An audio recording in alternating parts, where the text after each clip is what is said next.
Telegram के मात्र 50 कर्मचारी 175 देशों के 95 करोड़ यूजर के डेटा को मैनेज कर रहे हैं।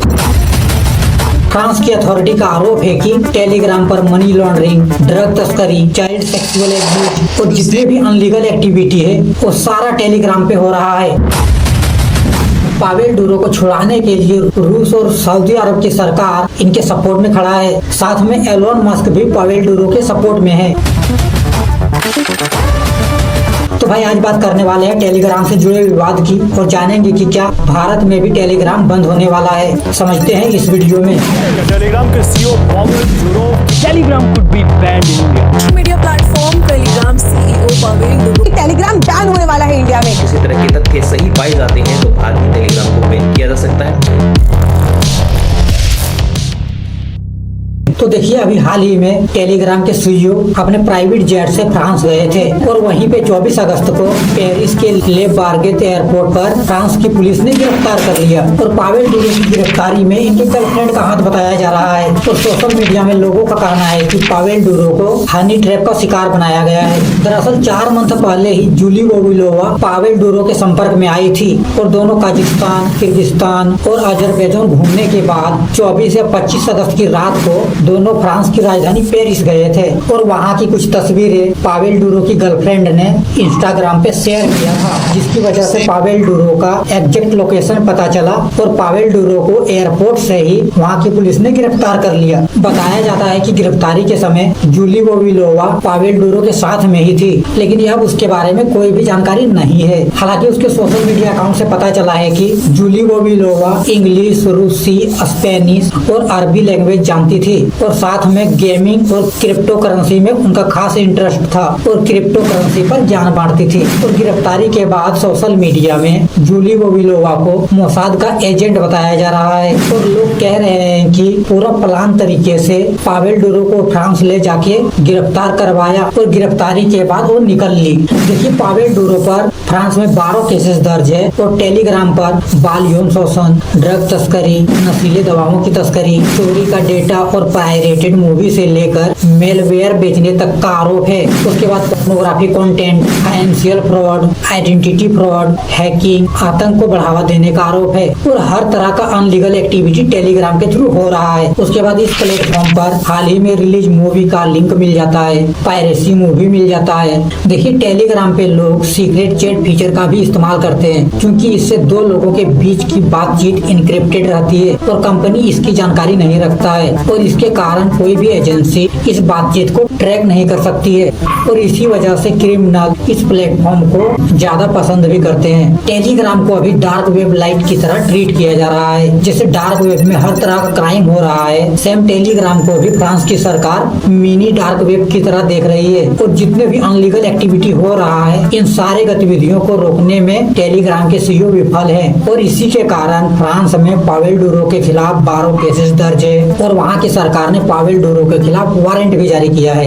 बेसिकली फ्रांस की सरकार को लगता है कि टेलीग्राम में जो भी अनलीगल एक्टिविटी हो रहा है वो सारी चीजें टेलीग्राम के सीईओ पावेल डुरो को पता है, क्योंकि टेलीग्राम के पास मात्र 30 कर्मचारी है और पावेल डुरो हायरिंग से लेकर सारा काम खुद ही देख लेते हैं और पावेल डुरो सारी चीजें जानते हुए भी गलत एक्टिविटी को बढ़ावा दे रहे हैं। देखिए फ्रांस की एजेंसी ने जुलाई महीने में ही पावेल डुरो के खिलाफ गुप्त तरीके से इन्वेस्टिगेशन शुरू किया था और फ्रांस की पुलिस के पास इसके खिलाफ कुछ सबूत भी मिला है और टेलीग्राम से इस मुद्दे पर पूछताछ के लिए फ्रांस की पुलिस संपर्क भी करना चाह रही थी, लेकिन संपर्क नहीं हो पाया। दरअसल बात यह है कि टेलीग्राम अभी 175 देशों से भी ज्यादा देशों में चल रहा है और लगभग 95 करोड़ यूजर है, लेकिन 95 करोड़ यूजर के डेटा को मात्र 30 से 50 कर्मचारी दुबई में बैठकर मैनेज कर रहे हैं। और पावेल डुरो ने मस्ती करने के लिए प्लेटफॉर्म तो दे दिया, लेकिन अगर इस मस्ती के चक्कर में कोई बंदा अनलीगल एक्टिविटी का शिकार हो जाता है तो उसको अपनी बात बताने के लिए दुबई जाना होगा। और फ्रांस में मैक्सिमम लोगों ने टेलीग्राम के खिलाफ केस दर्ज करवाया था, तब जाके फ्रांस की अथॉरिटी हरकत में आई और फ्रांस आते ही इनको पूछताछ के लिए एयरपोर्ट से ही गिरफ्तार कर लिया। हालांकि पावेल डुरो की गिरफ्तारी के बाद इनके बचाव में एलोन मस्क ने मार्क जुकरबर्ग पर इंस्टाग्राम पर बाल शोषण को बढ़ावा देने का आरोप लगाया है और उनको भी गिरफ्तार करने का मांग किया है। एलोन मस्क ने कहा है कि अगर फ्रांस की सरकार पावेल डुरो की गिरफ्तारी को सही मानती है तो मार्क जुकरबर्ग बाहर क्यों घूम रहा है? फेसबुक, इंस्टा और व्हाट्सएप में भी तो ये सारे काम हो रहे हैं। उसी तरह रूस की तरफ से भी कहा गया है कि पावेल डुरों की गिरफ्तारी राजनीति से प्रेरित है और वो अमेरिका के दबाव में ऐसा कर रहा है। हालांकि फ्रांस के राष्ट्रपति इमैनुअल मैक्रों ने रूस के आरोप को खारिज कर दिया है। उसके बाद पावेल डुरों की गिरफ्तारी के बाद सऊदी अरब ने फ्रांस के साथ जो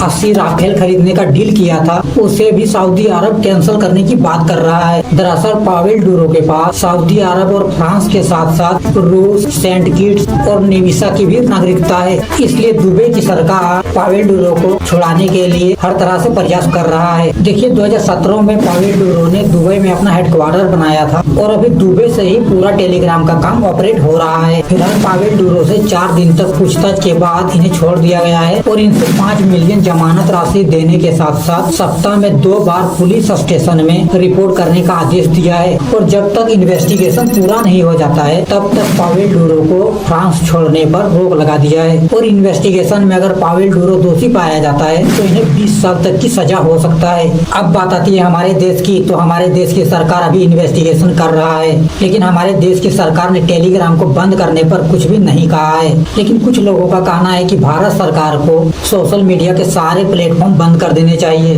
क्योंकि जो आरोप टेलीग्राम पे लगा है वो सारे काम फेसबुक, इंस्टा और व्हाट्सएप के थ्रू तो भारत में हो ही रहे हैं। लेकिन हमारे देश की सरकार कभी भी इन प्लेटफॉर्मों को बंद नहीं करने वाला है, क्योंकि मैक्सिमम लोग यहाँ पे टाइम देके सरकार के टेंशन को कम कर रहे हैं। अगर इन प्लेटफॉर्मों को बंद कर दिया जाता है तो मैक्सिमम लोग सरकारी नौकरी के लिए उछल कूद मचाएंगे, सरकार की आलोचना करेंगे। इसलिए हमारे देश की सरकार भी चाहती है कि लोग सोशल मीडिया में उलझ के रहे। सुबह उठ के सोशल मीडिया में फोटो शेयर करे, रात भर मैसेज करके अपना आँख खुलाए, सोशल मीडिया में अपनी बॉडी दिखाए, डेली रील्स बनाए और पूरा का पूरा अपना जिंदगी झंड कर ले और उलझ के मर जाए। देखिए पावेल डुरों का धंधा तो प्राइवेट है, लेकिन पावेल डुरों सरकारी कर्मचारी को लेके बैठे हैं। जिस तरह हमारे देश की गवर्नमेंट कम एम्प्लॉय में ही काम चला रहा है, वही काम पावेल डुरों ने भी किया है। तो भाई जय हिंद, जय भारत।